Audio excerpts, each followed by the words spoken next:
Okay, तो अब हम लोग बात करते हैं heat conduction through plane slab और वॉल और प्लेट और ब्लॉक और बार। जो सिंपल क्वेश्चन दिए जाते हैं वो इसी पर पूछे जाते हैं। ठीक है, ज़्यादातर कंडक्शन के क्वेश्चन इसी केस पर आते हैं। तो स्टार्ट करते हैं। तो फर्स्ट ऑफ ऑल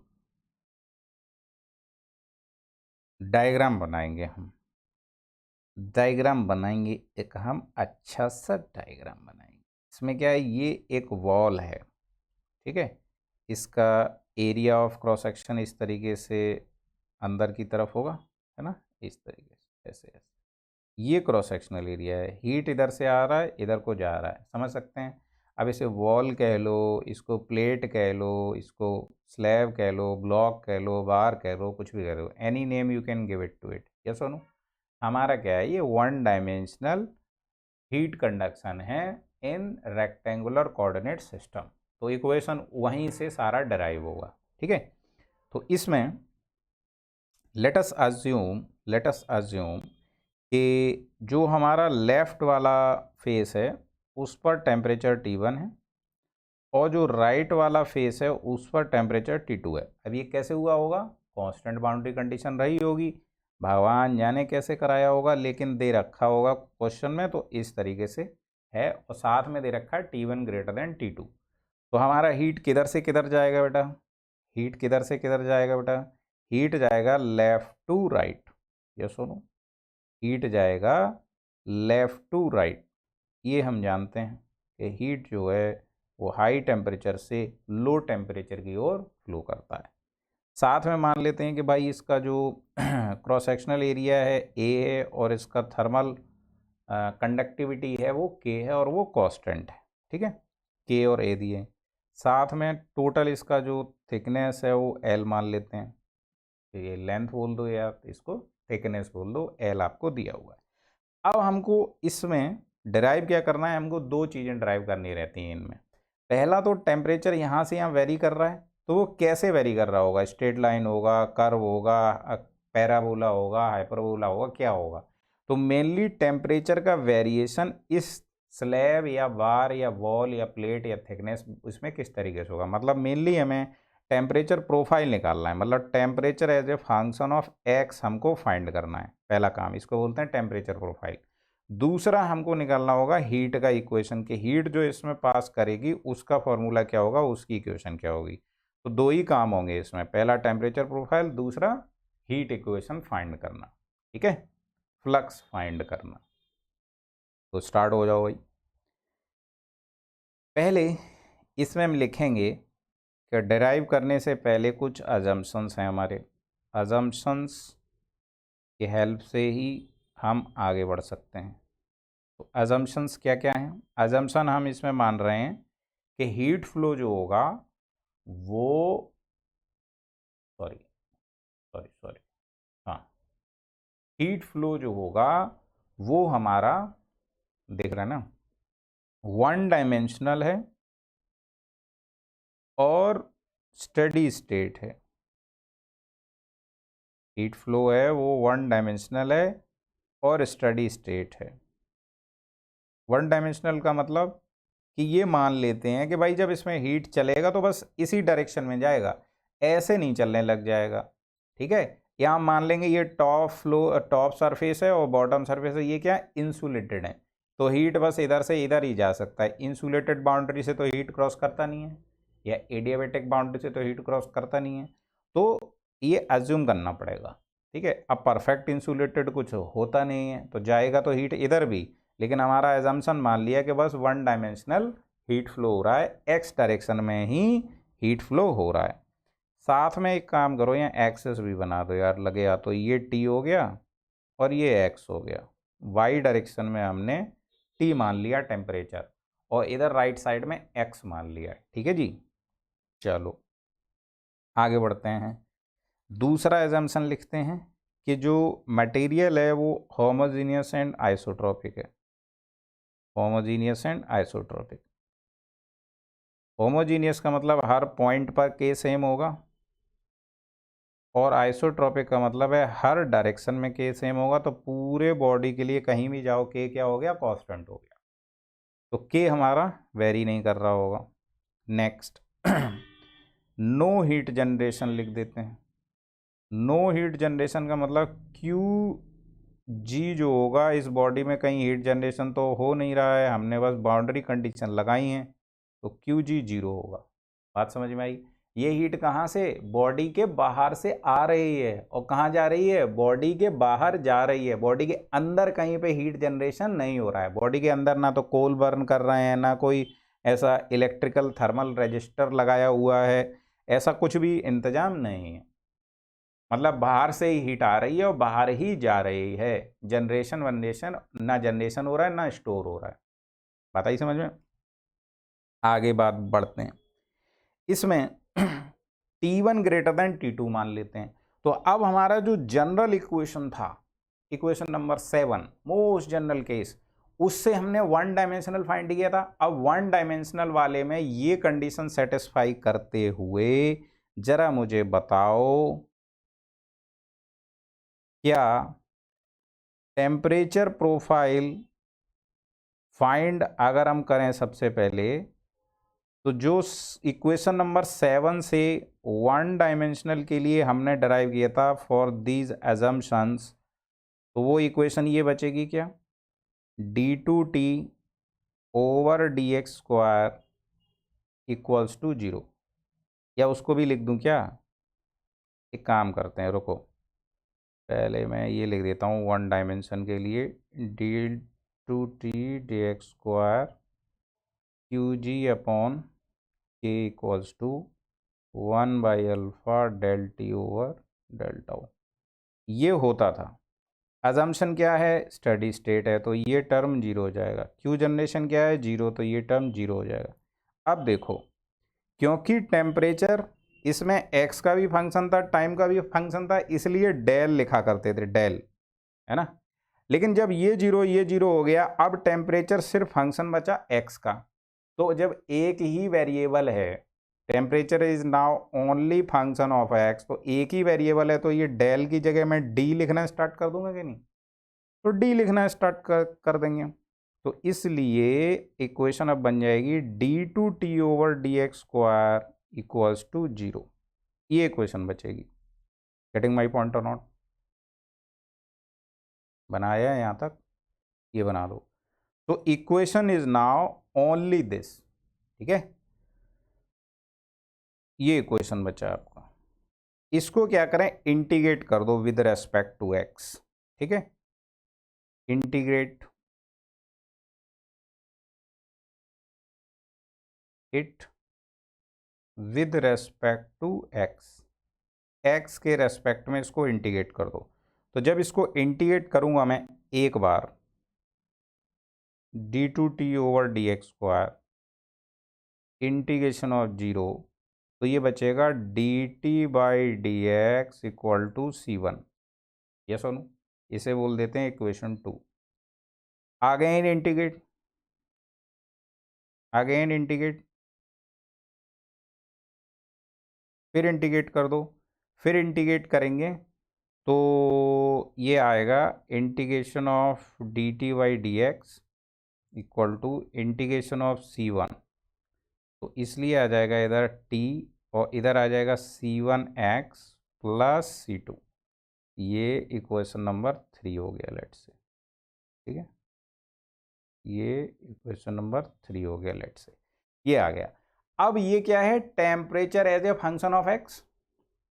अब मैंने बताया था यहाँ C1 C2 कांस्टेंट है, इनको कैसे फाइंड करेंगे, बाउंड्री कंडीशन। इसीलिए तो बाउंड्री कंडीशन हम लोगों ने सीखे हैं, तो अब उनको यूज कर दो। तो यहाँ लिख दो अप्लाई बाउंड्री कंडीशन। तो बाउंड्री कंडीशन को शॉर्ट में क्या बोलते हैं, BC। तो अप्लाई BC, BC अप्लाई कर दो, कुछ ना हो वहाँ BC अप्लाई कर दो। तो पहला है क्या, at x equal to 0 temperature at T equal to T1 माना हुआ है, और at x equal to L temperature है T2। दो बाउंड्री कंडीशन है हमारी, ठीक है। तो इसमें दोनों बाउंड्री कंडीशन लगाएंगे अपन।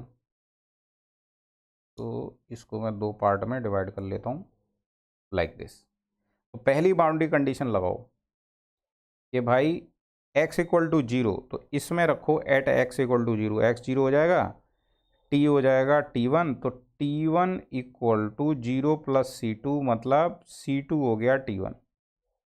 यस सुनो, तो ये चौथी इक्वेशन आ गई अपनी, c2 t1 हो गया। एंड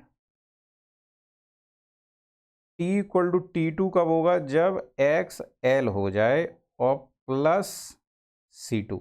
तो c2 क्या है, c2 है तुम्हारा t1 के बराबर, इसलिए t2 minus t1 by l ये हो जाएगा c1 की वैल्यू। तो c1 भी आ गया, c2 भी आ गया, इससे बाउंड्री कंडीशन से।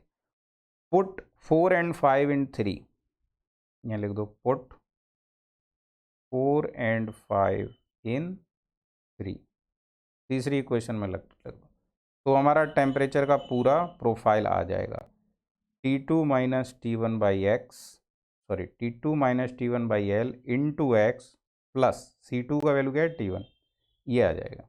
ठीक है, so this is the temperature profile, this is called temperature profile, या इसी को बोलेंगे टेम्परेचर का इक्वेशन या टेम्परेचर कर्व।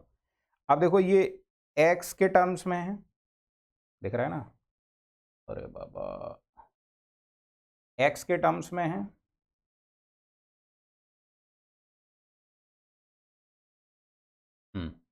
एक्स के टर्म्स में है, एक्स के टर्म्स में है मतलब ये कैसा है, लीनियर इक्वेशन। लीनियर इक्वेशन है मतलब टेम्परेचर कैसे वेरी कर रहा होगा, स्ट्रेट लाइन की तरह वेरी कर रहा होगा, पता ही नहीं समझ में, स्ट्रेट लाइन की तरह वेरी कर रहा होगा। तो लीनियर वेरिएशन है, टेम्परेचर प्रोफाइल पता चल गया। चाहो तो यहां से slope of temperature curve find कर दो, slope of T x curve वो पता कर दो। तो स्लोप कैसे मिलेगा, स्लोप मिलेगा d t y d x से, तो d t y d x कर दो।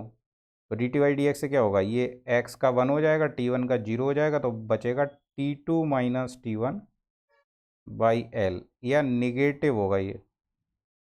निगेटिव क्यों होगा, क्योंकि हमारा t2 लेस देन t1 है, ये सुनो, तो निगेटिव स्लोप होगा।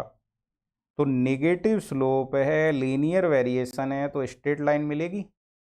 तो वो कर्व आप बना सकते हो क्या, निगेटिव स्लोप के साथ हमको बनानी है टेम्परेचर की कर्व, तो वो ऐसे होगी निगेटिव स्लोप के साथ। इसका देखो स्लोप नेगेटिव है कि नहीं है, बोलो, स्लोप नेगेटिव है कि नहीं है, ये देखो स्लोप इसका नेगेटिव है बेटा, नेगेटिव स्लोप है इसका, ये स्लोप आ गया।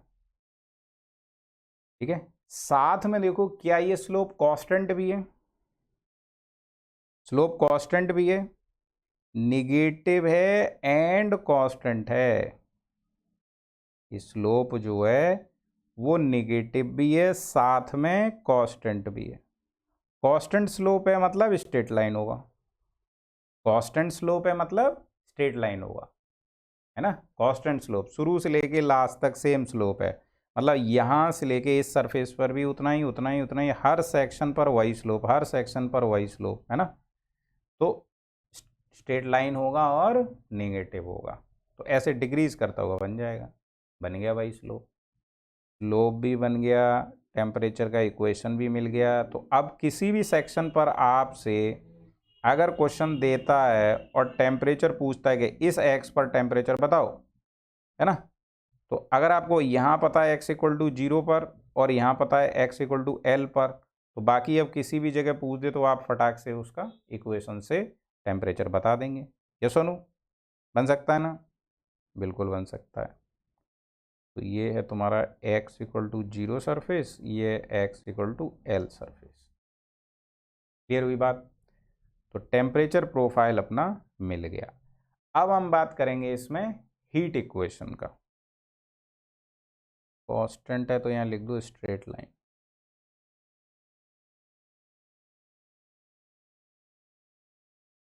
Straight line. अब हम बात करेंगे इसमें हीट इक्वेशन का, है ना, हीट इक्वेशन।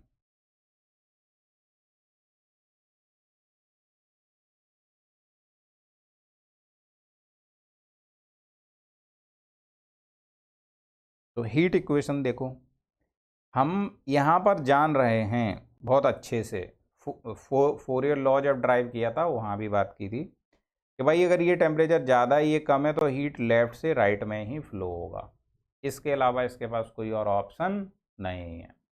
बात समझ आई? अब इस हीट का फोरियर लॉ से या डायरेक्ट वैल्यू लिख सकते हैं। Here here Q equals to होता है फोरियर लॉ से k a d t y d x लिखेंगे, है ना, d t y d x. Equation कितनी हो गई? 3 4 6, इसको बोल दो 7 इक्वेशन, इसको बोल दो 8th इक्वेशन, ये आ गया।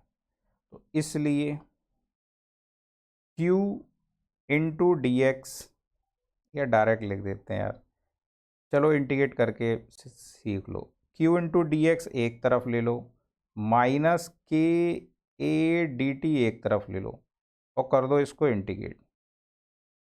ये x इक्वल टू 0 से x इक्वल टू एल तक इंटीग्रेट होगा।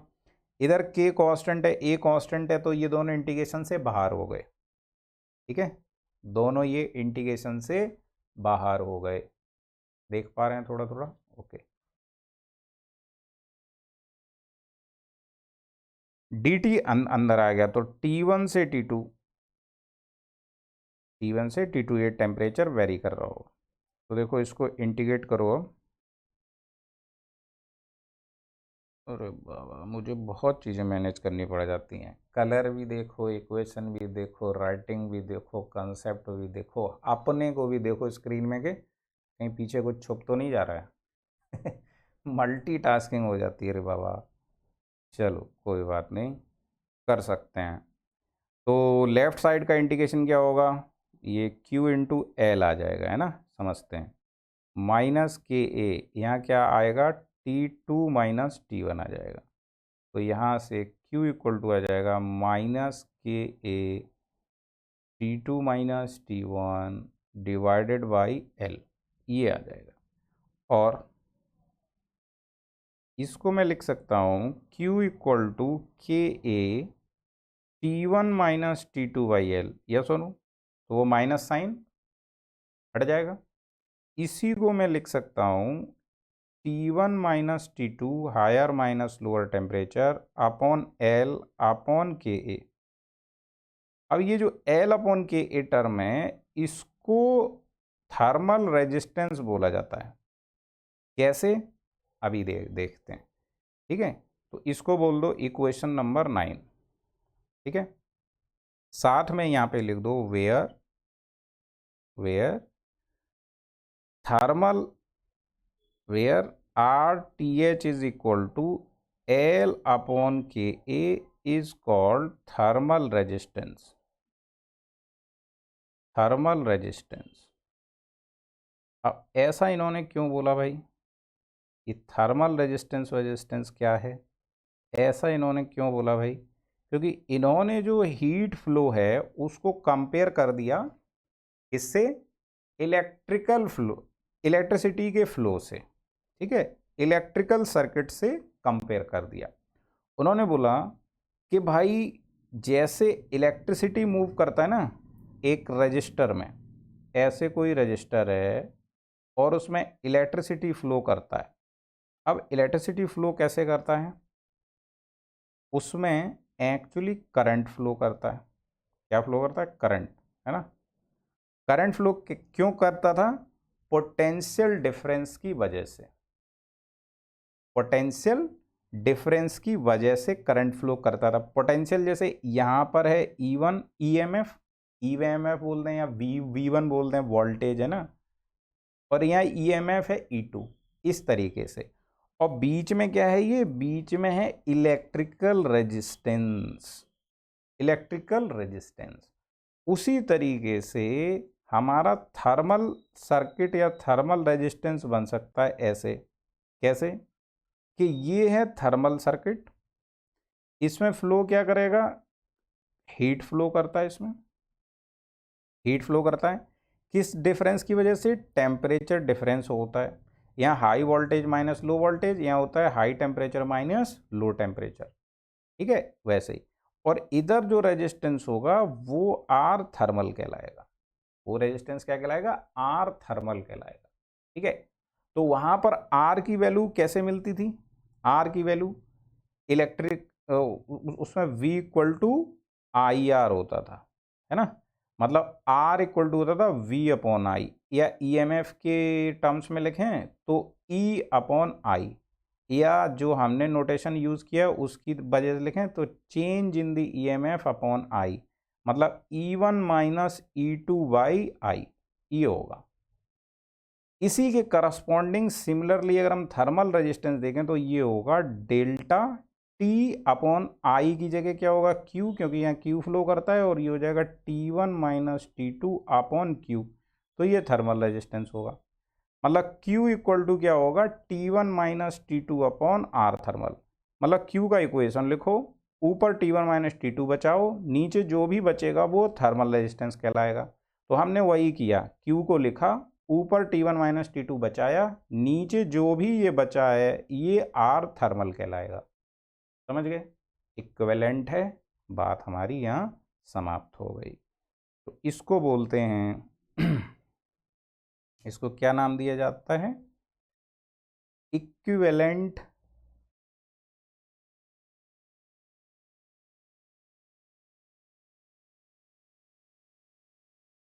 सर्किट, इक्विवेलेंट इलेक्ट्रिकल सर्किट, ठीक है। इस तरीके से हमारा काम हो गया। साथ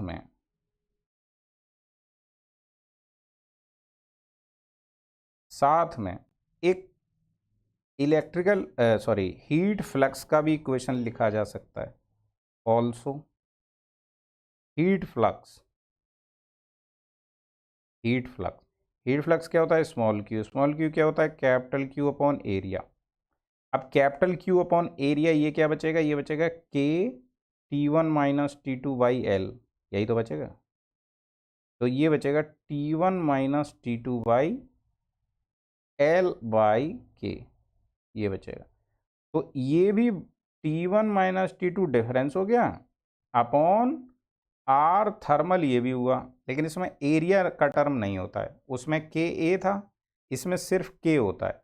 तो इसको आर थर्मल डैश से डिनोट करेंगे हम, किससे डिनोट करेंगे, आर थर्मल डैश से इसको हम डिनोट करेंगे, ठीक है जी।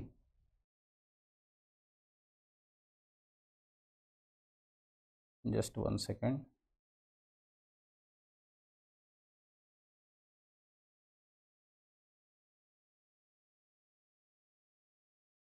आर थर्मल डैश से, ठीक है। तो ये बात आ गई हमारी, इक्वेशन नंबर वो 9 है, इसको 10 बोलो, इसको 11 बोलो, वेयर